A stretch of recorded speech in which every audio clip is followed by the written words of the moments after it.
The range of maladies people may suffer is incredibly wide, from minor inconveniences to life-threatening.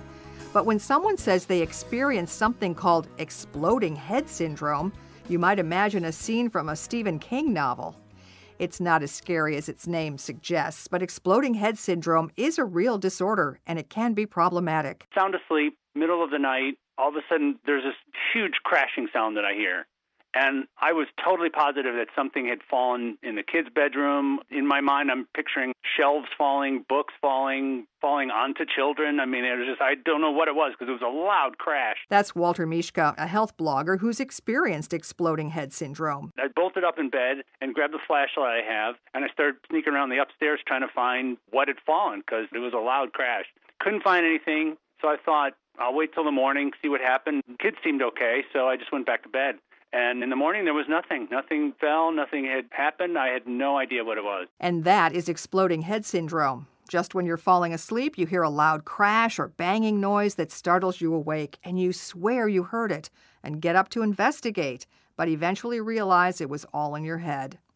The name of the syndrome is obviously colorful, but Mishka isn't so sure that's a good thing. It kind of almost trivializes it, the name. It kind of makes it sound silly or like a weird sci-fi movie or something. It is a little disconcerting when you have it, when your head explodes in the middle of the night. I kind of feel like it should have a better name, but it hasn't come around to that yet. But Dr. Brian Sharpless says the name is what everyone remembers. Sharpless is assistant professor of psychology at Washington State University and author of the book Sleep Paralysis. It's certainly a dramatic name, and it was coined by an English psychiatrist by the name of J.M.S. Peirce.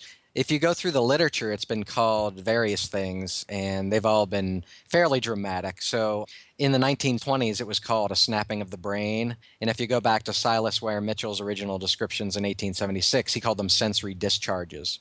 So it's certainly an attention grabber. So yes, the name is unusual, but Sharpless says exploding head syndrome is more widespread than most people think. I was able to find some descriptions of it going back as early as 1876. There's been so little research on it, we really don't know if it's increasing or decreasing. The clinical lore said that it was essentially a rare disorder that only occurred in people over the age of 50. So in order to test that out, I interviewed, along with my grad students, over 200 people using a clinical interview I developed. And what we found was it actually wasn't rare. We found it in 13.5% of the sample, with much higher rates if you suffer from another sleep disorder called isolated sleep paralysis.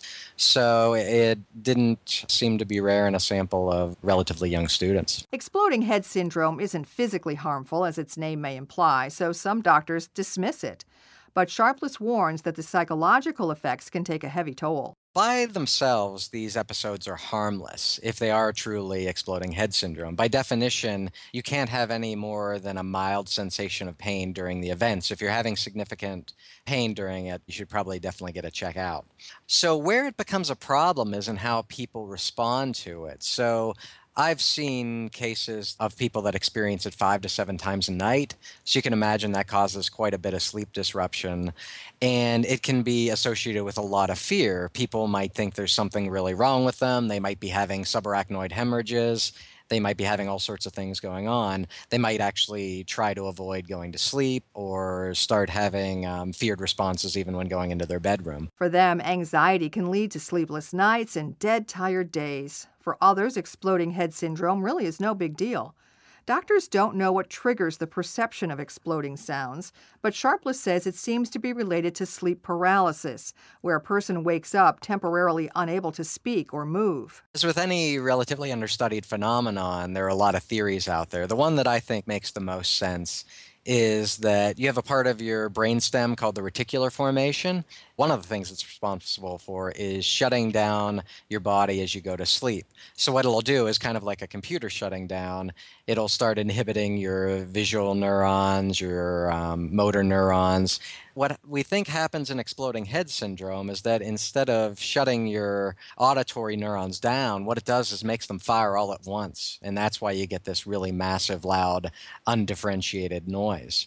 It may be related to sleep paralysis for the same part of the brain, because in sleep paralysis, the reticular formation actually inhibits your motor neurons, which is normal during REM sleep. But when it happens when you're awake, as it does in sleep paralysis, it's pretty scary too. Since exploding head syndrome is not completely understood, Sharpless says that doctors have few treatment options. For patients who are disrupted by it, specialists have prescribed several different drugs, but results are mixed. There are some case reports in the literature of different ways to treat it. So certain psychotropic drugs might be helpful. Particular types of antidepressants in a small number of cases have been shown to be useful. The anticonvulsant drug called topiramate, which is brand named Topamax, has been reported to not reduce the frequency of the episodes, but what it does, it turns the volume down, so it's less distressing when they happen. But probably the easiest thing to do to help people is just to educate them about it and reassure them that it's not a dangerous phenomenon. It's just a strange sort of misfiring in your brain. But if it is causing you problems or if it is associated with pain, you should certainly go to a doc to check it out. And you should look for a sleep specialist who has experience with what are called parasomnias, which is the class of disorders that exploding head syndrome is in. Luckily for Mishka, his exploding head syndrome was one of those harmless cases. After a few occurrences, it just sort of went away. He says if he were to give advice to someone experiencing the same things, he'd keep it simple. So obviously tell them you're not crazy, and I don't think it's debilitating. From what I've read, it's not dangerous in any way. To me, I kind of just roll with it. Though the name suggests otherwise, exploding head syndrome is a manageable condition for most sufferers. For the unfortunate few, though, every night seems noisy and exhausting. Dr. Brian Sharpless invites listeners to check his website at briansharpless.com. You can find Walter Mishka's blog at chicagonow.com/openheart or through a link on our website, radiohealthjournal.net. Our writer-producer this week is Evan Rook. Our production directors are Sean Waldron and Nick Hofstra. I'm Nancy Benson.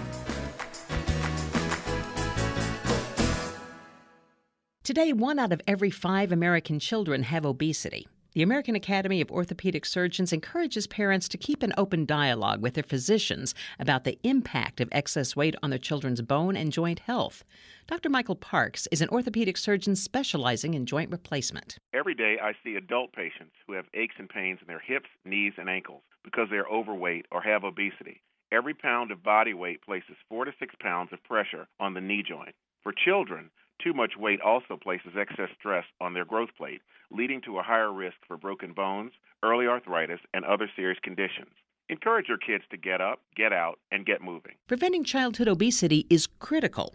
Children who are overweight or have obesity also are likely to develop lifelong bone and joint health issues. You can find resources on childhood obesity and bone and joint health at anationinmotion.org/obesity. That's anationinmotion.org/obesity.